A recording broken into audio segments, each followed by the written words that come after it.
Fernando, ¿qué relación hay entre el cambio climático y las migraciones?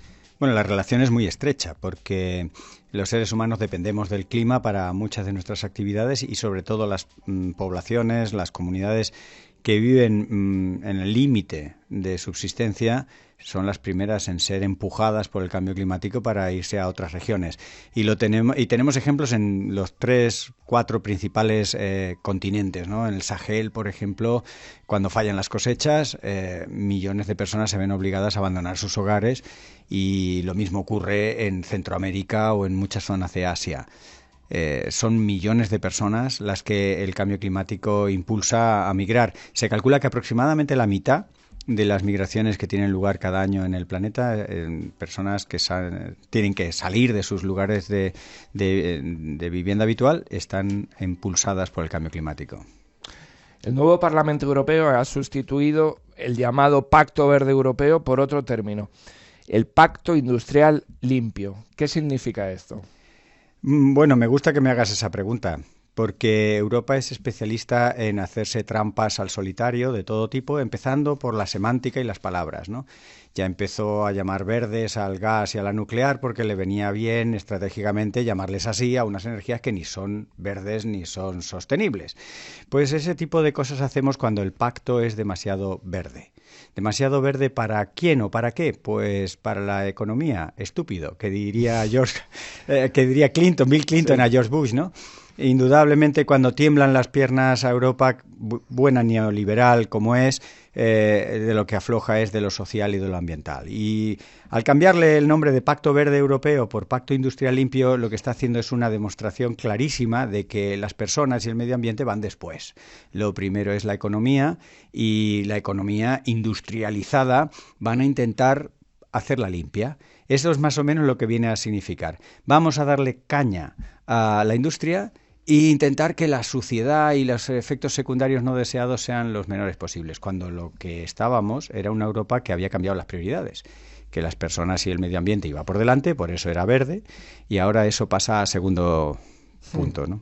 O sea, ¿que crees que va a seguir apostando la Unión Europea por políticas respetuosas con el medio ambiente, o estamos ya en otro escenario? Es otro escenario, claramente es un escenario de postureo, ¿no? Si siempre era difícil, porque es difícil reconducir la economía, porque es difícil recordar que somos seres humanos, eso es muy difícil. Ser humano es una cosa muy difícil, muy imperfecta, llena de conflictos. Cuando es difícil y te aprietan las clavijas económicas, directamente te rindes. Y eso es lo que está ocurriendo, que la política medioambiental europea se va a ir convirtiendo en un greenwashing, en una especie de maquillaje para pretender que Europa sigue siendo el espejo verde del mundo en el que se reflejan las economías, pero no lo está ya siendo así. En el 2023 vimos un punto de inflexión clarísimo, el 2024 viene a confirmarlo, y con estos cambios de denominación no hacemos más que, confirmarlo, el escenario más triste en este sentido. Ángela Sepúlveda ha hablado con Juliana Wallgren, la directora de la EAPN Europa. Hola, ¿qué tal, Pablo? Sí, he estado hablando con Juliana porque desde la EAPN se mira con preocupación al futuro más inmediato de Europa, viendo la composición actual del Parlamento Europeo tras las elecciones del pasado mes de junio. Nuestra preocupación ahora es cómo va a impactar esto en la discusión sobre derechos sociales, especialmente cuando está en marcha la discusión sobre el presupuesto comunitario y el futuro de la Unión Europea. ¿Cómo se va a repartir y cuánto se va a gastar en derechos sociales cuando hay otras prioridades, como la competitividad, que están sobre la mesa de la Comisión y el Parlamento?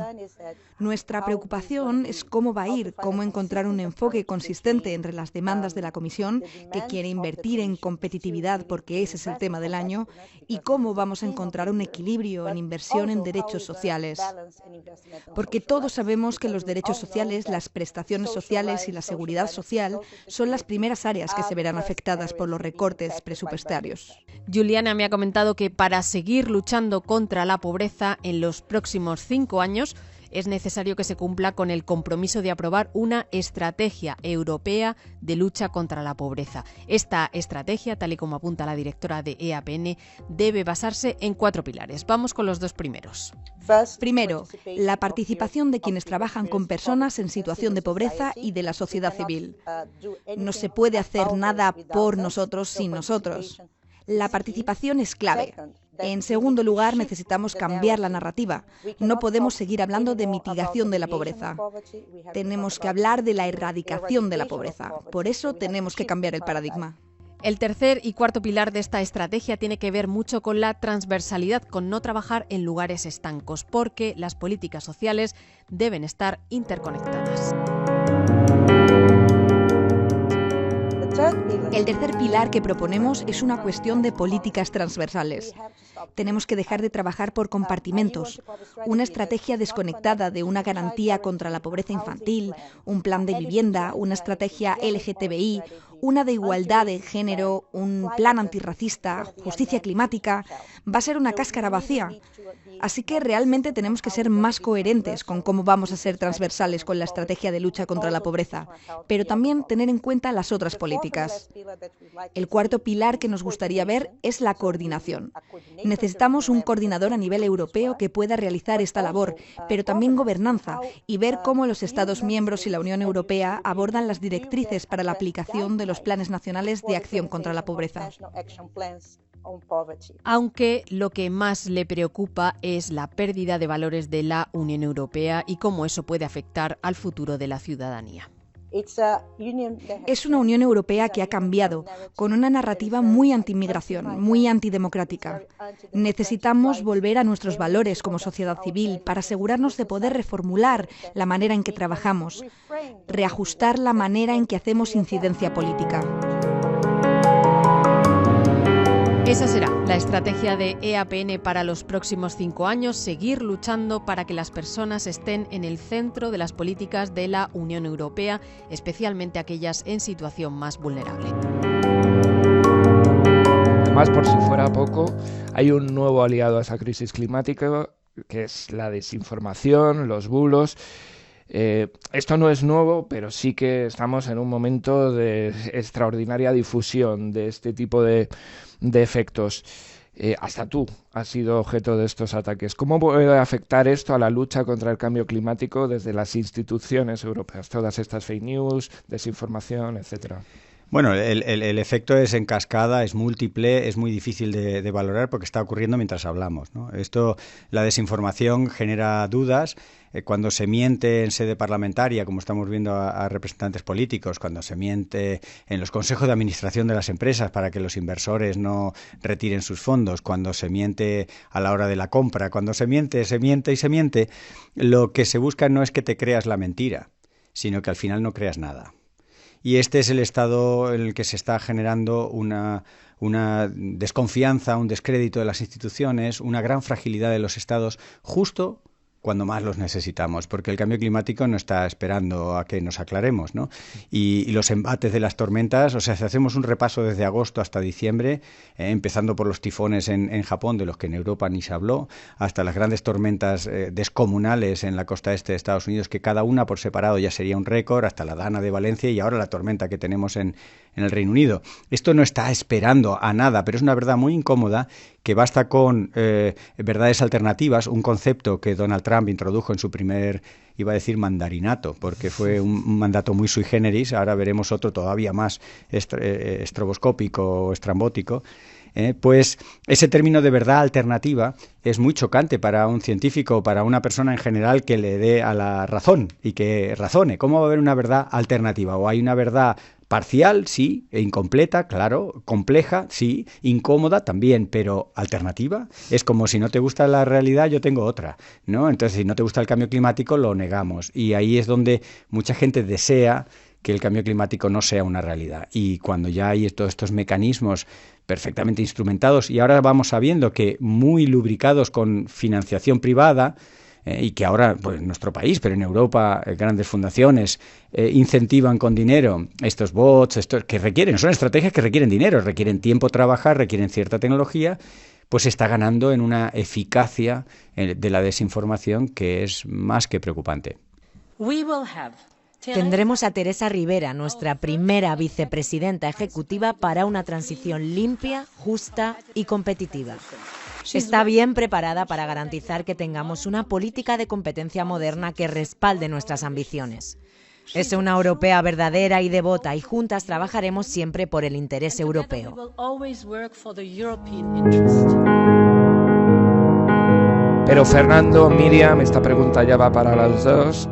¿Qué tipo de Europa creéis que vamos a tener al final de esta legislatura en 2029? Miriam.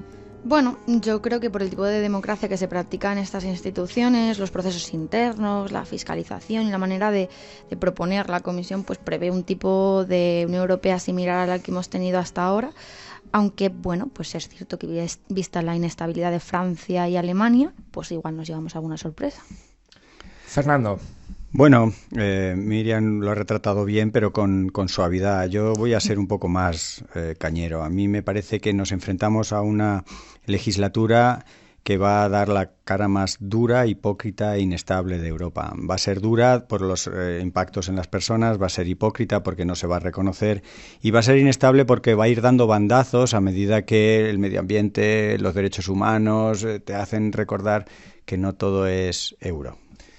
Una pregunta, ¿creéis que estamos en un escenario en el que se va a fomentar la guerra entre las personas más pobres, del último contra el penúltimo, como se suele decir? Porque esto es lo que está alimentando mucho esa narrativa de la extrema derecha. Fernando. Indudablemente es un efecto. Yo no estoy tan seguro de que sea el efecto que se busca, pero es un efecto no deseable que se está generando. Yo creo que una de las inteligencias que podemos tener todos y todas es canalizar indudablemente esa tensión y ese descontento, esa preocupación, esa rabia de los más desfavorecidos, canalizarlo de la forma más democrática y poner patas arriba el sistema, pero con las herramientas del sistema. Miriam, hemos hablado al principio en la introducción sobre la pobreza y cómo esta recae en las mujeres. ¿Cómo piensas que en este ciclo de 5 años se debe organizar la resistencia por parte de las mujeres contra algo que les afecta en el día a día, en sus trayectorias vitales, en todo lo que representa la reproducción de la vida, vamos a decir? Bueno, pues ya se ha dicho en numerosas ocasiones que la pobreza tiene rostro de mujer migrante, además también, ¿no? De mujer racializada. Entonces, bueno, yo no creo que solo las mujeres, sino la clase trabajadora en su conjunto debe de seguir resistiendo, debe seguir luchando, debe seguir movilizándose. No debemos de dejar de movilizarnos porque tengamos en nuestra política nacional un gobierno progresista. Tenemos que seguir luchando y demandando desde una perspectiva de conciencia de clase, es decir, de unión colectiva, de que esto no va de individuos como nos quieren hacer llegar. Y, por supuesto, desde una perspectiva de género. Todos y todas debemos de movernos hacia una Unión Europea donde la ciudadanía consiga la igualdad. Fernando, has hecho antes mención a la DANA. ¿Qué nos dice la DANA de este momento en el que estamos en la Unión Europea, en España en concreto, de este momento de profundos cambios y también de profundo desasosiego por lo que estamos viendo y por lo que está viniendo del clima? Bueno, a mí me dice 3 cosas. En primer lugar, que no estamos preparados para el clima que ya tenemos. En segundo lugar, que seguimos poniendo prioridad a la actividad económica frente a las personas. ¿Y qué hacían los trabajadores trabajando a las 3 de la tarde? Es un reflejo clarísimo. Los propios trabajadores no sabían, ni ellos mismos ni yo tampoco, que tenemos el derecho a no ir a trabajar si hay amenazas para tu integridad física. Y la tercera, más esperanzadora, es que tenemos una gran oportunidad, histórica de hacer las cosas diferentes, ¿no? Hay que atreverse, los políticos se tienen que atrever a no ser reelegidos porque no se les entienda en el presente, pero es una oportunidad para todos y todas de hacer las cosas significativamente diferentes y no solo ligeros maquillajes y ajustes. Miriam, ¿qué papel juega la sociedad civil en todo esto de lo que estamos hablando? Bueno, pues teniendo en cuenta de que la movilización política debe de ser fundamental Bueno, yo creo que hay que recordar que los políticos no son nuestros jefes, nosotros somos los jefes de los políticos, y teniendo en cuenta que la democracia que tenemos a día de hoy busca penalizar o premiar como lo han hecho pues algunos políticos, pues tenemos que incidir ahí y seguir participando democráticamente de todas las maneras habidas y por haber, sí en las urnas, pero también en los supermercados, en el consumo, en el boicot, ¿no? Porque sabemos que los poderes políticos no solo están dentro de las instituciones, están también dentro de las empresas privadas. Sabemos que ahora mismo hay poderes superiores a los estados, como son pues grandes multinacionales. Entonces, pues ¿qué poder puede tener la ciudadanía? La movilización colectiva, la conciencia social y la participación política. Os voy a hacer, para finalizar, una pregunta de escenario, no de ciencia ficción, sino de lo que esperáis para los próximos 5 años. Y si veis que están ahora mismo en peligro los valores democráticos de la Unión Europea. Miriam. Yo creo que, por supuesto, están en peligro, pero bueno, no creo que sea algo nuevo. Lo llevan estando desde los auges de la extrema derecha en tantos lugares. Y creo que es fundamental que trabajemos no porque la Unión Europea, por lo que nos puedan imponer en la Unión Europea o por lo que hay, sino por lo que la Unión Europea puede ser. Creo que tenemos que dejar de mirar al pasado y decir, mira lo que ha sido la Unión Europea, tenemos que recuperarlo, lo estamos perdiendo, sino ser más ambiciosas y decir, no, es que queremos que sea otra cosa y otra cosa mucho mejor. Fernando, ¿cómo ves los 5 años que vienen? Bueno, la verdad es que me encanta cómo lo ha planteado Miriam. Creo que no hay que llorar sobre lo que fuimos y no somos, sino hay que mirar con valentía a un futuro que se presenta muy difícil en lo ambiental, en lo social, en lo económico. Pero fíjate, un cambio de mentalidad lo podríamos reflejar con una simple frase. Como nos preguntabais en el programa, o le preguntabais a Miriam en concreto si Europa, que quiere ser más competitiva, lo va a poder lograr respetando los derechos humanos. Es justo al revés. Primero los derechos humanos y luego ver si se puede compatibilizar con el desarrollo económico. En el momento en que nos demos cuenta que incluso la manera en la que formulamos las preguntas, los que estamos más concienciados, ponemos a la economía en primer lugar y después las personas. En el momento en que nos demos cuenta de eso, que está reflejado en nuestras propias constituciones, entonces habrá un gran amanecer y todos podremos hacer las cosas muy diferentes. Bueno, esperando ese amanecer, Miriam Jiménez Lastra, Fernando Valladares, gracias por estar aquí hoy. Gracias también a la productora La República Independiente de la Radio por producir este podcast y acogernos en su casa. Este podcast es una iniciativa de la Red Europea de la Lucha contra la Pobreza y la Exclusión Social en el Estado español, la EAPN-ES, organización que trabaja para erradicar la pobreza y garantizar los derechos de todas las personas. Yo soy Pablo Lorduy y ha sido un placer moderar esta mesa.